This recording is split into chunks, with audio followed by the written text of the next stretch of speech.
Viewers, chicken பிரியர்களுக்கெல்லாம் ரொம்ப பிடிச்ச grill chicken வீட்லேயே ரொம்ப சிம்பிளாகவும் ரொம்ப டேஸ்டியாகவும் எப்படி பண்ணுறது அப்படின்றத பார்க்கலாம். இந்த சாஃப்டான கிரில் சிக்கன் எப்படி பண்ணுறதுன்றதை வாங்க வீடியோக்குள்ளே போய் தெரிஞ்சுக்கலாம். இது ஃபஸ்ட்டு ஒரு மிக்ஸி ஜாரில் கொஞ்சமாக கொத்தமல்லி தழை, கூடவே ஒரு சின்ன துண்டு இஞ்சி, ஒரு பச்சை மிளகா, 5லேருந்து 6 பல் பூண்டு, கூடவே அரை எலுமிச்சப்பழம் புழிஞ்சு ஊற்றிக்கோங்க. இப்போ நான் செய்ய போகிறது 1 கிலோ சிக்கனுக்கு தேவையான மேரினேஷன் தான். ஸோ இப்போ இதை நல்லா பேஸ்ட்டாக அரைச்சி எடுத்துக்கலாம். இப்போது ஒரு பவுலில் 1/4 கப் அளவுக்கு தயிர் நான் எடுத்துக்கிறேன். கூடவே நம்ம அரைச்சி எடுத்து வச்சுருக்கோம் இல்லையா, இது கூட 1 டீஸ்பூன் மிளகாத்தூள், கூடவே 1/2 டீஸ்பூன் காஷ்மீரி மிளகாத்தூள் கலருக்காக, 1லேருந்து 2 உங்களுடைய காரத்துக்கோட டேஸ்ட் பொறுத்து ஆட் பண்ணிக்கோங்க. இது கூட 1 டீஸ்பூன் மல்லித்தூள், கூடவே 1/2 டீஸ்பூன் அளவுக்கு கரம் மசாலா, இது கூட 1/4 டீஸ்பூன் மஞ்சள் தூள், 1 டீஸ்பூன் மிளகுத்தூள், இதுக்கு தேவையான அளவுக்கு உப்பு, இது எல்லாத்தையும் சேர்த்து நல்லா நம்ம மிக்ஸ் பண்ணி எடுத்துக்கலாம். ஸோ இதுதான் நம்ம சிக்கனில் மேரினேட் பண்ண போகிறோம். இந்த ஃப்ளேவர்ஸ்லாம் நம்ம சிக்கனுக்குள்ளே இறங்கும் போது அது ரொம்ப டேஸ்டியாக இருக்கும். ஸோ இது நல்லா மிக்ஸ் பண்ணிக்கோங்க. கெட்டி தயிராக இருந்தால் தான் நம்ம மேரினேட் பண்ணி சிக்கனை கிரில் பண்ணும்போது நல்லா அந்த மசாலா உள்ளே இறங்கும். ஸோ அதனால் கெட்டியான தயிரை யூஸ் பண்ணிக்கோங்க. இப்போது நல்லா மிக்ஸ் பண்ணதுக்கப்புறமா இதில் 1 டேபிள் ஸ்பூன் அளவுக்கு எண்ணெய் ஊற்றிக்கோங்க. சன்ஃப்ளவர் ஆயில் நான் இன்றைக்கி எடுத்துக்கிறேன். ஸோ இதை எல்லாத்தையும் சேர்த்து நல்லா இந்த மாதிரி ஃபுல்லாக எல்லா பக்கமும் கோட் ஆகிற மாதிரி நல்லா மிக்ஸ் பண்ணி விட்டுக்கலாம். இப்போ நம்மளுடைய மேரினேஷனுக்கான மசாலா ரெடி ஆயிடுச்சு. இப்போது நான் சிக்கன் பீசஸ் கட் பண்ணி எடுத்திருக்கேன். இது நீங்கள் ஒரு ஹோல் சிக்கனுக்குள்ளேயும் ஆட் பண்ணலாம், இல்லை இந்த மாதிரி கட் பண்ணி கூட ஆட் பண்ணிக்கலாம்.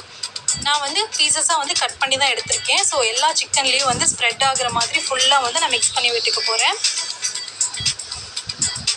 ஸோ இந்த மசாலா பேஸ் 1 கிலோ சிக்கனுக்கு கரெக்டான மசாலாவாக இருக்கும். நீங்கள் இதுக்கு அதிகமான சிக்கன் எடுக்கிறீங்கன்னா அதுக்கேற்ற மாதிரி மசாலா அதிகம் பண்ணிக்கோங்க. இப்போ இதே மாதிரியே நான் எடுத்து வச்சுருக்கேன் எல்லா சிக்கன்லேயும் ஃபுல்லாக ஸ்ப்ரெட் ஆகிற மாதிரி ஃபுல்லாக நான் அப்ளை பண்ணிக்கிறேன். பாருங்கள், இந்தளவுக்கு திக்காக இருந்தால் தான் நல்லா கோட் ஆகும்.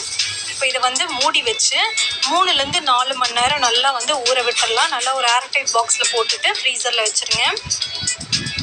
இப்போ பாருங்கள், ஒரு 3 மணி நேரம் போல் ஆயிருக்கு. நல்லா சிக்கன் ஊறி இருக்குது. இப்போது நான் ஒரு ட்ரே எடுத்துக்கிறேன். நான் ஓடிஜியில் தான் வைக்க போகிறேன். ஸோ நான் ஓடிஜி ப்ரீ ஹீட் பண்ணிக்கிறேன். 230 டிகிரி செல்சியஸ்க்கு 10 நிமிஷம் ப்ரீ ஹீட் பண்ணிவிட்டேன்.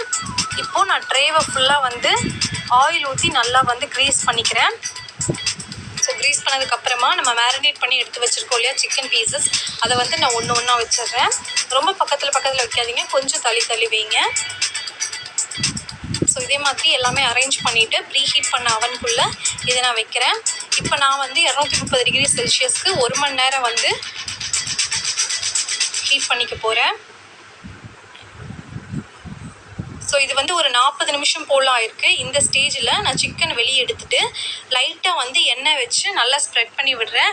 ஸோ தட் அது நல்லா வெளியே கிறிஸ்பியாக இருக்கும். அதே மாதிரி இந்த மாதிரி நான் வச்சனால இது திருப்பி போட்டு திரும்பி இது மேலே லைட்டாக ஆயில் அப்ளை பண்ணிவிட்டு இன்னொரு 40 நிமிஷம் நான் வைக்க போகிறேன். உங்களுடைய அவனை பொறுத்தும் சிக்கன் குவான்டிட்டியை பொறுத்தும் டைமிங் நீங்கள் மாற்றிக்கோங்க. 1 மணி நேரத்துலேருந்து 1.5 மணி நேரம் வரைக்கும் சிக்கன் வேகிறதுக்கு எடுத்துக்கும். ஸோ இப்போ நான் வச்சுட்டேன். கிட்டத்தட்ட 1.25 மணி நேரம் நான் சிக்கன் வேக வச்சேன். ஸோ சூப்பராக நம்மளுடைய கிரில் சிக்கன் ரெடி ஆயிடுச்சு. ஸோ இந்த ரெசிபி கண்டிப்பாக வீட்டில் ட்ரை பண்ணி பாருங்கள். ரொம்ப சாஃப்டான டேஸ்டியான இந்த கிரில் சிக்கன் ட்ரை பண்ணி பார்த்துட்டு எப்படி வந்துச்சு அப்படின்றத கமெண்ட்ஸில் சொல்லுங்கள். இந்த வீடியோ உங்களுக்கு பிடிச்சிருந்துச்சுன்னா லைக் பண்ணுங்கள்.